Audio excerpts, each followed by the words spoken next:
तो पिछले एपिसोड में हाओचेन जैसे ही मून डिमन पैलेस से बाहर आने वाला था तभी अचानक से वहाँ पर डिमन एम्पर भी आ गया था। जिसके बाद प्रिंसेस ने हाओचेन से कहा था कि अगर तुम्हें डिमन एम्पर के नजरों से बचना है तब इसके लिए तुम्हें लड़की के गेटअप में आना पड़ेगा। लेकिन इसके बारे में सुनते ही हाओचेन उसे ऐसा करने से मना कर देता है क्योंकि उसे ऐसा लग रहा था कि यह तरीका शायद डिमन एम्पर के सामने काम नहीं करेगा और अगर उसने इसे पकड़ लिया तो वह बहुत बड़ी प्रॉब्लम में आ जाएगा। तब इसकी ऐसी बात सुनकर प्रिंसेस उससे कहती है कि सबसे पहले तुम शांत हो जाओ और फिर उसे समझाती है कि डिमन एम्पर से बचने के लिए हमारे पास में केवल यही एक तरीका है। जिसके बाद हम देखते हैं कि आखिरकार हाओचेन भी उसकी बात मानने के लिए रेडी हो जाता है क्योंकि अब इसके पास में इसके अलावा और कोई ऑप्शन नहीं बचा हुआ था। वहीं दूसरी तरफ हम देखते हैं कि मून डिमन अगेरस अपने सभी लोगों के साथ में डिमन एम्पर का वेलकम करने के लिए रेडी हो गया था। लेकिन तभी डिमन एम्पर जैसे ही यहाँ पर एंटर करता है यहाँ का पूरा नजारा बहुत ही अजीब तरीके से चेंज हो जाता है। इसके बाद हम देखते हैं कि अगेरस के सभी लोग डिमन एम्पर का वेलकम करने लगे थे और अब डिमन एम्पर भी पूरी तरह से इनके सामने आकर खड़ा हो गया होता है। वहीं अगेरस भी अब डिमन एम्पर के सामने अपना सर झुकाकर खड़ा हो गया था और फिर इस तरह से वह भी उसका यहाँ पर वेलकम करता है। लेकिन आज उसे ऐसा करता हुआ देख डिमन एम्पर को थोड़ी सी हैरानी होती है और फिर वो उससे पूछता है कि अगेरस तुम इतने पोलाइट कब से हो गए। लेकिन इस पर अगेरस डिमन एम्पर से कुछ भी नहीं बोलता। जिसके बाद डिमन एम्पर अगेरस से कहता है कि अब तुम अपने सभी लोगों को यहाँ से भेज दो और चलो कहीं हम अकेले में चलकर दोनों भाई आपस में बात करते हैं। जिसके बाद हम देखते हैं कि अगेरस भी इसकी बात मानने के लिए रेडी हो गया होता है और फिर वो उसे बिग ब्रदर कहते हुए पूछता है कि मून पॉन्ड के बारे में क्या विचार है। जिसके बाद हम देखते हैं कि डिमन एम्पर भी इसके लिए मान गया होता है। वहीं दूसरी तरफ हम देखते हैं कि प्रिंसेस ने हाओचेन को एक चेयर के ऊपर बैठा दिया था और फिर उससे कहती है कि शायद डिमन एम्पर को तुम्हारे बारे में सारी चीजें पता है और फिर उससे कहती है कि अगर तुम्हें डिमन एम्पर के नजरों से बचना है तो तुम्हें मेरी बात माननी ही पड़ेगी और इसके लिए तुम्हें उनके सामने अपने आइडेंटिटी को चेंज करके आना पड़ेगा।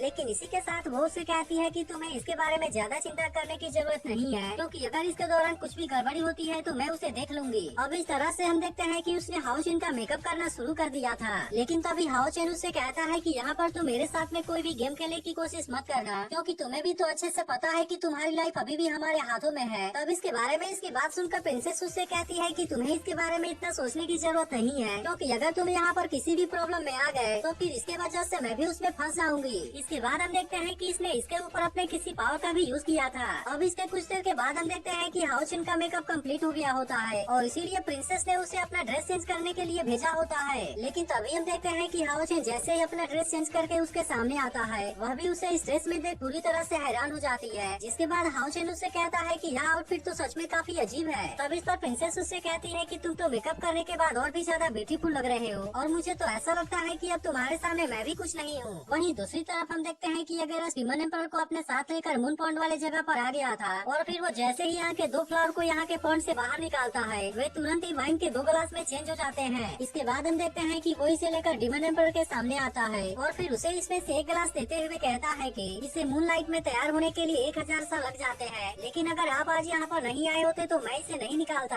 अब इस तरह से हम देखते हैं कि वे दोनों एक साथ में इस वाइन को एंजॉय करने लगते हैं। जिसके बाद अगेरस डिमन एम्पर से कहता है अब जानते हैं कि अकेले में कैसे एंजॉय किया जाता है क्योंकि वैसे भी तो आपको अकेले में रहते हुए इतने साल हो गए और मुझे ऐसा लगता है कि इसके दौरान आप वहाँ पर बहुत ज्यादा बिजी हैं। फिर वो आगे उससे कहता है कि हम तो 3 भाई हैं लेकिन फिर भी हमें एक दूसरे से मिले हुए काफी टाइम हो गया। तब इस पर डिमन एम्पर उससे कहता है कि पेरोनिया अब धीरे धीरे नजदीक आने लगा है इसीलिए अगर इसे सोल्व नहीं किया गया तो फिर इसके वजह से हमारे लोग वही गलती फिर से रिपीट करेंगे। तब इसकी ऐसी बात सुनकर अगेरस उससे कहता है कि वैसे भी तो हम किस्मत के बारे में कुछ नहीं कर सकते लेकिन फिर भी मैं प्रे करता हूँ कि आपको इसमें थोड़ी सी रिलैक्स मिले। फिर वो आगे उससे कहता है कि हम तीनों ब्रदर्स के पास में भविष्यवाणी है लेकिन वैसे भी तो फैंटेसी पैराडाइज कुछ दिनों में ओपन हो जाएगा और इसीलिए अगर आपने उसके अंदर वाले चीज को हासिल कर लिया तो फिर उसके बाद मैं और आप एक साथ में मिलकर बहुत ज्यादा पावरफुल हो जाएंगे। जिसके बाद अगर रात कोड भी वापस आ गया तो फिर उसके बाद हमें आखिरकार किसकी चिंता है। अब इतनी बात कहने के बाद वो डिमन एम्पर से कहता है कि बिग ब्रदर आप इसके बारे में कुछ ज्यादा ही परेशान हैं। तब इस पर डिमन एम्पर भी उससे कहता है कि चलो ठीक है आज हम इसके बारे में बात नहीं करेंगे और इसीलिए हम केवल यहाँ पर रिलैक्स करेंगे। लेकिन तभी इसी बीच हम देखते हैं कि उसे प्रिंसेस के बारे में याद आता है और फिर इसीलिए वो अगेरस से कहता है कि मुझे तो यहाँ पर आए हुए इतना टाइम हो गया लेकिन इसके बाद भी मुझे प्रिंसेस कहीं पर नजर नहीं आ रही। अब इस पर अगेरस उससे कहता है कि वह लड़की आपसे कभी भी नहीं छुप सकती और फिर इसे बताता है कि मैंने उसे आपके लिए एक डांस तैयार करने के लिए बोला है और अब इसी के मदद से मैं आपको एक सरप्राइज देना चाहता हूँ। तब इसकी ऐसी बात सुनकर डिमन एम्पर उससे कहता है कि सरप्राइज और अब इतनी बात कहने के बाद वो कहता है कि मैं भी अभी से देखना चाहता हूँ। जिसके बाद हम देखते हैं कि अगेरस भी एक सीट के ऊपर आकर बैठ जाता है और फिर वो अपने लोगों से डिमन एम्पर के लिए म्यूजिक प्ले करने के लिए कहता है। जिसके बाद हम देखते हैं कि वे लोग भी इसकी बात सुनकर इसके लिए पूरी तरह से रेडी हो गए थे और फिर हम देखते हैं कि प्रिंसेस भी हाओचिन के साथ में इसके सामने डांस करने के लिए आ जाती है। लेकिन तभी डिमन एम्पर जैसे ही हाओचिन के अंदाज को देखता है, उसे सच में इसके वजह से हाओचिन के बारे में याद आने लगती है और फिर इसी के वजह से अचानक से वो थोड़ा सा गुस्सा भी हो जाता है। अब इस तरह से हम देखते हैं कि यहाँ पर वो अपने पावर को रिलीज भी करने लगा था, जिसे देखते ही हाओचिन काफी परेशान हो जाता है और फिर वो सोचने लगता है कि क्या डिमन एम्पर को उसके बारे में पता चल गया। वहीं अगेरस भी परेशान होते हुए डिमन एम्पर से पूछता है कि क्या हो गया, लेकिन इस पर डिमन एम्पर उससे कहता है कि कुछ नहीं, क्योंकि अचानक से मुझे पास के कुछ चीजों के बारे में याद आ गया था। इसके बाद वो कहता है कि डांस को फिर से शुरू किया जाए, जिसके बाद हम देखते हैं कि अगेरस भी इनको फिर से डांस को स्टार्ट करने के लिए कहता है और अब इसकी बात मानकर वे सभी फिर से इसके सामने डांस करने लगते हैं। अब इसी तरह से हम देखते हैं कि कुछ देर के बाद इनका डांस खत्म हो जाता है, लेकिन पता नहीं क्यों डिमन एम्पर किसी चीज के बारे में सोचते हुए पूरी तरह से शांत हो गया था और वही प्रिंसेस और हाओचिन भी इसके सामने अपना सर झुकाए खड़े होते हैं। लेकिन तभी हम देखते हैं कि डिमन एम्पर इनकी तारीफ करने के लिए तालियां बजाने लगता है, जिसके बाद बाकी लोग भी इनकी तारीफ करने के लिए तालियां बजाने लगे थे। वहीं दूसरी तरफ हम देखते हैं कि यह प्रिंसेस के जान में भी जान आ गई थी, जिसके बाद वो कहने लगती है कि शायद उसे नहीं पता कि अचानक से यहाँ पर क्या हुआ, लेकिन फिर भी ऐसा लगता है कि हमने इस सिचुएशन को अपने कंट्रोल में कर लिया है। इसके बाद हम देखते हैं कि प्रिंसेस हाओचिन के साथ में यहाँ से जाने लगती है, लेकिन तभी डिमन एम्पर इनको रोकते हुए अपने सामने आने के लिए कहता है। अब इसके वजह से हम देखते हैं कि इस बात से वे काफी परेशान हो गए थे, लेकिन आखिरकार अब इनको डिमन एम्पर का बात मानकर उनके सामने जाना पड़ेगा। जिसके बाद प्रिंसेस हाओचिन से कहती है कि तुम उसके सामने कुछ भी मत बोलना और इसके अलावा तुम उसकी आंखों में भी मत देखना और इसीलिए बाकी जो कुछ है मैं उसे देख लूंगी। इसके बाद हम देखते हैं कि वे डिमन एम्पर के सामने आकर खड़े हो जाते हैं। तभी हाओचिन कहने लगता है कि वैसे तो डिमन एम्पर पूरी तरह से मेरे सामने खड़ा है, लेकिन इसके बाद भी मैं यहाँ पर उसके एक भी मिरेकल को फील नहीं कर पा रहा और फिर इसी वजह से वो हैरान होते हुए कहता है कि आखिरकार यह किस तरह का कल्टीवेशन है। वहीं अगर डिमन एम्पर से पूछता है कि आपको यह डांस कैसा लगा, तब इस पर डिमन एम्पर कहता है कि यह बिल्कुल भी बुरा नहीं है, लेकिन इसके बाद वो प्रिंसेस से कहता है कि मैं अब तुमसे कुछ पूछने जा रहा हूँ और इसीलिए मैं चाहता हूँ कि तुम इसके बारे में बिल्कुल सही तरीके से जवाब देना। इसके बाद वो उससे कहता है कि क्या तुम्हें मेरी बात समझ में आ गई, जिसके बाद हम देखते हैं कि प्रिंसेस कांपते हुए उसे हाँ कहती है। तब इस पर डिमन एम्पर उससे कहता है कि अगर ऐसा है तो अच्छा है और फिर वो उससे कहता है कि मैंने तुमसे भाव के साथ में शादी करने के बारे में पूछा था, इसीलिए मैं जानना चाहता हूँ कि आखिरकार इसके बारे में तुम्हारा क्या विचार है। तब इसकी बात सुनकर प्रिंसेस उससे पूछती है कि भाव के साथ में, जिसके बाद डिमन एम्पर उससे कहता है कि तुमने इसके बारे में सही सुना, क्योंकि वैसे भी तो भाव बचपन से ही तुमसे प्यार करता है और इसीलिए मैं उसके फादर के रूप में तुमसे पूछना चाहता हूँ कि इसके बारे में तुम्हारा क्या विचार है। तभी अगेरस भी डिमन एम्पर से कहता है कि इसका और भाव का मैच तो सच में बहुत ही अच्छा है और मुझे तो ऐसा लगता है कि इनका जोड़ी हेवन में बनाया गया था।